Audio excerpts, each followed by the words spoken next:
Residential property बेचकर profit हुआ? Congratulations! अब इस प्रॉफिट पर आपको 20% तक का टैक्स देना पड़ेगा।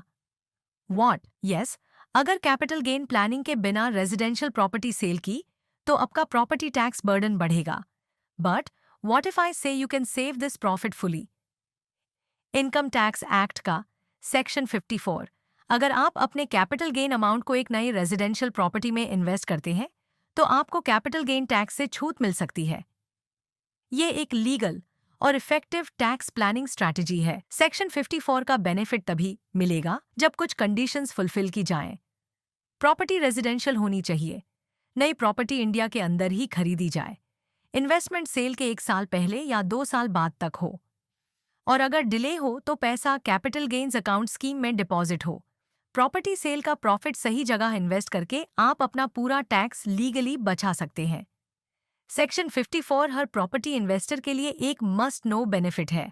ऐसे ही स्मार्ट प्रॉपर्टी और टैक्स टिप्स के लिए हमें फॉलो करें।